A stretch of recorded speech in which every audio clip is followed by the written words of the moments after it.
નમસ્કાર વિદ્યાર્થી મિત્રો, મિશન સિદ્ધત્વ 2.0 અંતર્ગત પરીક્ષા પર્વની ગુરુ ચાવી ધોરણ 12 અંગ્રેજી વિષયમાં હું ભાવેશ ઠક્કર આપનું સ્વાગત કરું છું।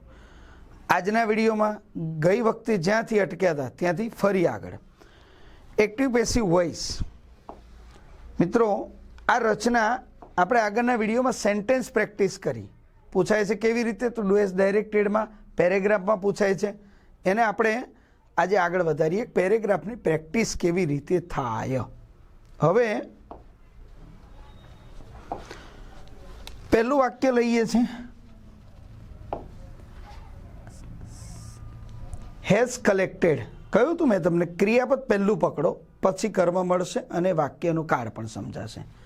હેઝ કલેક્ટેડ પછી સમ મેલોડિયસ સોંગ્સ, બહુવચન આવ્યું એટલે હેઝના બદલે આપણે હેવ લખીશું। આ ફેરફાર ખાસ યાદ રાખવાનું। પૂર્ણ કાળ છે એટલે બીન ઉમેરાશે, એના પછી ભૂતકૃદંતા જ આવે અને જે આપેલું જ હોય પૂર્ણ કાળમાં બધામાં પાસ્ટ પાર્ટિસિપલ હોય જ, બાય વત્તા કરતા। બીજું વાક્ય, when I went to his house he was listening to the sweet songs sung by Lataji. When I went to, went આપ્યું, મૂળ ક્રિયાપદ ગો, અકર્મક ક્રિયાપદ, આનું પેસિવ નથી થતું તો અલ્પવિરામ સુધીનું વાક્ય એમનું એમ, when I went to his house. ચલો હવેનું વાક્યનું પેસિવ આપણે કરવાનું છે। કયો કાળ છે? વોઝ લિસનિંગ, ચાલુ ભૂતકાળ। સાહેબ આઈએનજી વાળું ક્રિયાપદ આવ્યું તો આપણે પેસિવમાં શેની જરૂર પડશે? બીઇંગની, ધ્યાન આપજો। કર્મ શું છે? ધ સ્વીટ સોંગ્સ, મીઠા ગીતો। કયા? એ પણ વિશેષતા આપેલી છે, સંગ બાય લતાજી, તો એ આખું કમ્બાઇન્ડ ઓબ્જેક્ટ છે, એને સાથે ઉપાડો। The sweet songs sung by Lataji. સાહેબ વર, સોંગ થઈ ગયું એટલે વોઝ આવે, સોંગ્સ એટલે વર લખીશું। Were being listened to, listen to ક્રિયાપદ છે, એમાં ટુ એની સાથે જ લખાય, એ ફ્રેઝ પ્રેપોઝિશન છે, એની સાથે લખવું જ પડે, બાય હીનું કર્મ હિમ। છેલ્લા વાક્યમાં કાળ બદલ્યો, આ વાતને ખાસ યાદ રાખજો। આ પેરેગ્રાફ ઓલરેડી HSC બોર્ડમાં પૂછાયેલો છે, ત્યાં તમને એક જ કાળના ત્રણેય વાક્ય આપે એવું નહીં થાય। બીજું, પેપર સેટર તમને ત્રણેય વાક્ય એક્ટિવમાંથી જ પેસિવમાં લઈ જવાના પૂછશે, એ પણ ફરજિયાત નથી। વચ્ચે એક વાક્ય પેસિવમાં હોય જે આપણે એક્ટિવમાં કન્વર્ટ કરવાનું, આપણને એવી સૂચના નથી આપતા turn into passive voice, do as directed, change the voice, જે વોઇસ છે એને ચેન્જ કરો, એક્ટિવ હોય તો પેસિવ કરો, પેસિવ હોય તો એક્ટિવ કરો। Kavita will bind the bundle of CDs for him. સાહેબ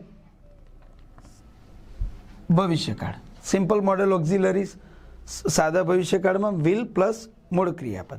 કર્મ શું છે? ધ બંડલ ઓફ સીડીઝ, આપણો જવાબ the bundle of CDs. Will આપ્યું છે, બી આવશે, will, shall, can, may, should, would, could, must, might, be ઉમેરો, પાછળ ભૂતકૃદંત, be bound by Kavita for હિમ।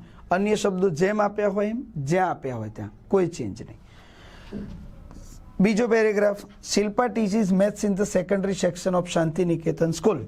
ક્રિયાપદ કયું? ટીચીસ, વર્તમાન કાળ, શું ભણાવે છે? મેથ્સ, મેથ્સ વિષય, કયું વચન? એક વચન, ઇઝ આવશે, એની સાથે ભૂતકૃદંત, ટીચનું V3 taught, maths is taught by Shilpa. બાકીના બધા શબ્દો આ વાક્ય માટે આપણા માટે વધારાના કહી શકાય, કારણ કે આપણે તો ત્રણ, કર્તા, ક્રિયાપદ અને કર્મ, આ ત્રણ ઉપર જ કોન્સન્ટ્રેટ કરવાનું છે પેસિવમાં। ક્રિયાપદ જુઓ, બાજુમાંથી કર્મ ઉપાડો અને છેલ્લે બાય સાથે કર્તાનું કર્મ વિભક્તિનું રૂપ મૂકી અને વાક્ય પૂરું કરો। C inspired the students two get good marks in maths. ક્રિયાપદ કયું છે? ઇન્સ્પાયર્સ, પ્રેરણા આપવી, કોને આપે છે? The students. કોઈ પણ ક્રિયાપદ ઉપરથી કર્મ જાણવાના બે ગુજરાતી પ્રશ્નો છે, શું અને કોને। શુંથી પૂછો તો નિર્જીવ કર્મ મળે અને કોનેથી પૂછો તો સજીવ કર્મ મળે। અહીંયા પ્રેરણા આપવી તો કોને આપે છે? સ્ટુડન્ટ્સને। સ્ટુડન્ટ્સ કયું વચન? બહુવચન, તો જોડે આર આવશે। ઇન્સ્પાયર્ડ, અન્ય શબ્દો, છેલ્લે બાય હર। એના પછીનું વાક્ય છે, the staff appreciate Har teaching method. Staff appreciate Har teaching method, તેની ભણાવવાની પદ્ધતિ અન્ય શિક્ષકો, સ્ટાફના મિત્રો પ્રશંસા કરે છે। ક્રિયાપદ છે એપ્રિશિએટ એટલે વખાણ કરવા, પ્રશંસા કરવી, અહીંયા હર એકલું નથી, ધ્યાન આપજો મિત્રો, ખાસ વાક્ય છેલ્લું જ છે. હર એકલું આપેલું છે મતલબ કર્મ વિભક્તિ છે તો હરનું સી કરવું પડે. પણ જો હરની સાથે સંબંધકમાં કોઈ પણ વસ્તુ જોડીને આપેલી છે તો એ પોઝેસિવ કેસ સંબંધક વિભક્તિ છે, તો ત્યાં હરને આપણે સીમાં કન્વર્ટ નથી કરવાનું, એ બધા શબ્દો સાથે એઝ એન ઓબ્જેક્ટ કર્મ તરીકે ઉપાડવાના છે. હર ટીચિંગ મેથડ એક વચન એટલે is appreciated by the staff. Okay, એના પછીનો પેરેગ્રાફ હવે પછીની સ્લાઇડમાં જોઈએ. My mom is making a special dish in the kitchen. ચાલુ વર્તમાન કાળ ઇઝ મેકિંગ, અહીંયા પણ આઈએનજી વાળું ક્રિયાપદ આવ્યું, શેની જરૂર પડે? બીઇંગની. ફરી એકવાર સાદો કાળ ટુ બીના રૂપ, ચાલુ કાળ બીઇંગ અને પૂર્ણ કાળ બીન. આ 3 ફોર્મ્યુલા પેસિવમાં બહુ સરળતાથી યાદ રાખવાની છે. કર્મ છે a special dish, a special dish એક વચન એટલે ઇઝ. બીઇંગ મેકનું V3 made by my mom in the kitchen. She has received a call from a guest just now. પૂર્ણ વર્તમાન કાળ હેઝ આપ્યું છે, પાછળ રિસીવ્ડ છે, અહીંયા શેની જરૂર પડે? બીનની. બહુ સરળ. she has received a call. શું મળ્યું છે? કોલ મળ્યો છે. કોના તરફથી? એક મહેમાન તરફથી. તો આપણું કર્મ શું બનશે? A call from a guest. Only call નહીં, જે પ્રેપોઝિશનથી જેટલા પણ શબ્દો સાથે જોડાતા હોય એ કર્મનો ભાગ છે એને લખવા પડે. A call from a guest. Call એક વચન એટલે હેઝ, મેં કહ્યું હમણાં પૂર્ણકાળ છે, બીન ઉમેરાશે. રિસીવ્ડ બાય હર, અન્ય શબ્દોમાં સમયસૂચકમાં જસ્ટ નાવ. એના પછીનું વાક્ય she says that she will have prepared the dinner by 8 o'clock. she says that, શેનું પેસિવ નથી કરવાનું, આ ઇન્ટ્રોડક્ટરી વર્બ છે, વાક્યની શરૂઆત માટે વપરાયું છે. ધેટ સંયોજકથી આપણી મૂળ વાક્ય પાછળ જોડાયેલું છે.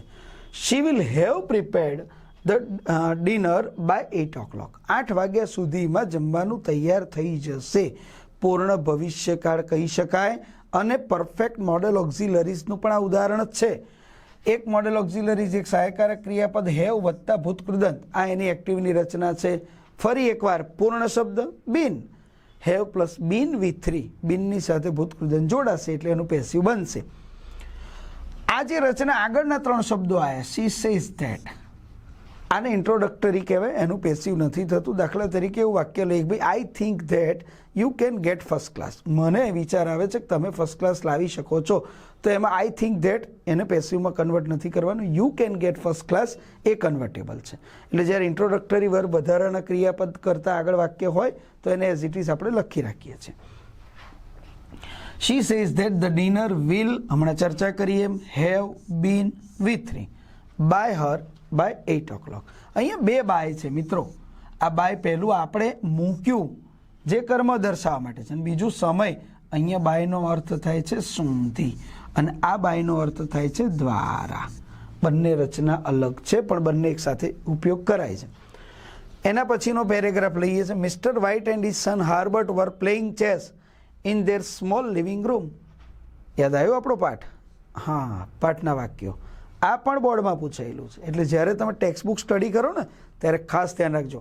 અમુક પેરેગ્રાફ ચેન્જ ધ વોઇસ અને ડાયરેક્ટ ઇનડાયરેક્ટ સ્પીચમાં આપણી ટેક્સ્ટ બુકના યુનિટમાંથી બેઠે બેઠા લેવામાં આવે છે, તો એની પણ પ્રેક્ટિસ કરવી જરૂરી છે મિત્રો.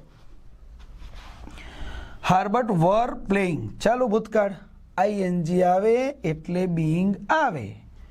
Mister White and his son Herbert were playing chess in their small living room. ક્રિયાપદની બાજુમાં કર્મ શું છે? ચેસ. ચેસ કયું વચન? એક વચન, તો જોડે શું આવશે? વોઝ. આઈએનજી વાળું ક્રિયાપદ એટલે બીઇંગ વત્તા ભૂતકૃદંત. By Mr White and his son Herbert, અન્ય શબ્દો in their small living room. બીજું વાક્ય પણ એ જ કાળનું. Were expecting, they were expecting a guest. તેઓ એક મહેમાનની અપેક્ષા રાખીને બેઠા હતા જેનું નામ હતું Sergeant Morris, named Sergeant Morris. તો આ આખું કર્મ થયું મિત્રો. A guest named Sergeant Morris. Sergeant Morris નામે એક મહેમાન. A guest named Sergeant Morris એક વચન એટલે વોઝ. ફરીથી આઈએનજી છે એટલે બીઇંગ વત્તા પાસ્ટ પાર્ટિસિપલ. એક્સપેક્ટેડ બાય, ધેનું કર્મ થશે ધેમ. છેલ્લું વાક્ય હમણાં આવ્યું હતું એ જ પ્રમાણે અહીંયા કેમ આપ્યું છે એનું મૂળ ક્રિયાપદ થાય. કમ એ પણ ઇનટ્રાન્ઝિટિવ વર્બ છે, અકર્મક ક્રિયાપદ, એટલે એનું પેસિવ નથી થતું. એટલે અલ્પવિરામ સુધીનું વાક્ય એમનું એમ. વેન હી કેમ Mr White વેલકમ્ડ him and offered him a drink. આ વાક્ય થોડું સમજવાનું વધારે. વેલકમ્ડ ક્રિયાપદ છે, કર્મ હિમ. ઓફર્ડ પણ ક્રિયાપદ છે, કર્મ હિમ. સાહેબ બે ક્રિયાપદ અલગ છે પણ બંનેનો કર્તા પણ એક છે અને કર્મ પણ એક છે. તો એ જવાબ આપણે કેવી રીતે લખીશું? હિમનો કર્તા હી. બંને એક જ છે તો એકવાર ડિસ્ક્રાઇબ કરીશું. એની જોડે વોઝ અને ક્રિયાપદને એન્ડથી જોડીશું. He was વેલકમ્ડ and a drink was offered. અહીંયા આપણે હી ફરીથી લખતા નથી. ડ્રિંક પણ એક વચન, વોઝ પ્લસ V3. છેલ્લે કોના દ્વારા થયું? તો બાય મિસ્ટર વ્હાઇટ. ચાલો એના પછીના પેરેગ્રાફ માટે આગળ વધીશું.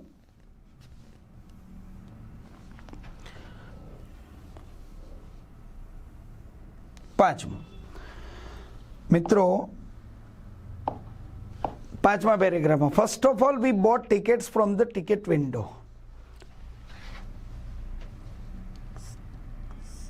ક્રિયાપદ બોટ, શું ખરીદ્યું?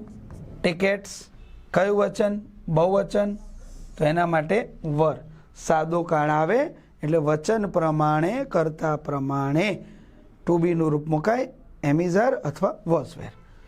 were bought from the ticket window by us. Then our uncle called a coolie to carry our luggage to the platform. વાક્ય સાદા ભૂતકાળનું જ છે, બહુ સરળ. કરતા કોણ? અવર અંકલ. ક્રિયાપદ શું છે? કોલ્ડ. કોને બોલાવ્યો? મેં હમણાં કહ્યું શું નિર્જીવ કર્મ મળે, કોને સજીવ કર્મ મળે.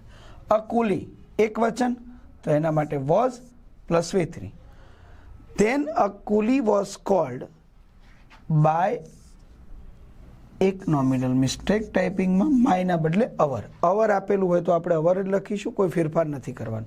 અન્ય શબ્દ to carry our luggage to the platform. Our uncle paid him ₹200. આ વાક્ય ફરી હમણાં આવ્યું હતું એના જેવું. બે કર્મ છે, સજીવ અને નિર્જીવ. આપણે ક્રિયાપદની બાજુમાં કર્મ કયું છે? હિમ. તો હિમનો આગળ લઈએ તો કર્તા વિભક્તિ કઈ થઈ જાય? He. He was paid ₹200 by my uncle. સાહેબ ધ્યાન આપજો, ફરીથી એકવાર અહીંયા આમ માયના બદલે અવર જ રાખવાનું છે, કોઈ ફેરફાર નથી કરવાનો. હવે આ જવાબ જો ફરી મારે પણ લખવો છે બીજી રીતે તો લખાય ને. ₹200 were paid to him by our uncle. જો તમે આગળ લઈ જાઓ છો, કર્મ બદલો છો, સજીવના બદલે નિર્જીવ લખો છો, તો પાછળ સજીવ કર્મમાં ટુ આપવું પડે, એ ખાસ યાદ રાખજો. અને જો એમનું વચન બદલાતું હોય તો વર હોય તો વોઝ અને વોઝ હોય તો વર કરવું પડે.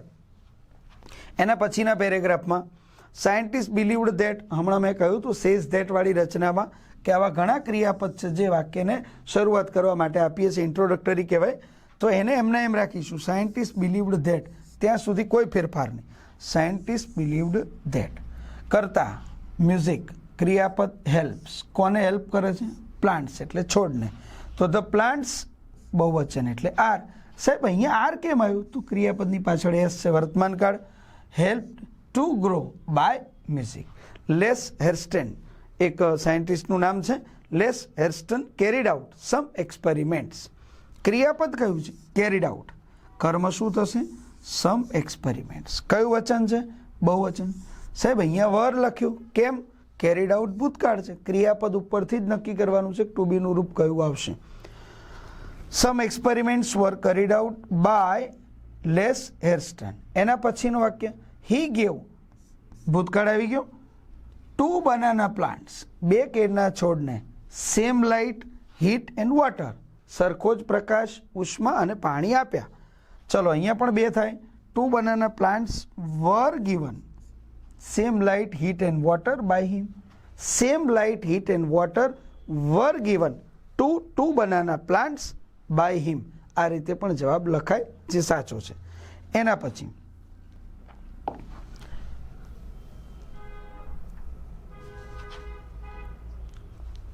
આવા બીજા પેરેગ્રાફની પણ તમે પ્રેક્ટિસ કરો અને એમાં કંઈ ક્વેરી હોય તો એને નેક્સ્ટ વિડીયોમાં આપણે સોર્ટ આઉટ કરીશું. આ તક તમને અમદાવાદ જિલ્લા ગ્રામ્ય શિક્ષણ અધિકારી શ્રી દ્વારા આપવામાં આવશે કે જેમાં તમારું ક્વેરી સોલ્યુશન પણ થશે. હવે ફરી મળીશું આવતા વિડીયોમાં વધુ માહિતી માટે. ત્યાં સુધી નમસ્કાર. પણ આ વિડીયો અહીંયા પૂરો થતો નથી. આપના આત્મવિશ્વાસમાં વૃદ્ધિ થાય અને તમે પરીક્ષામાં જ્વલંત સફળતા મેળવો એ માટે શ્રીમદ ભગવદ્ ગીતાનો એક શ્લોક આના પછી તરત જ. નમસ્કાર.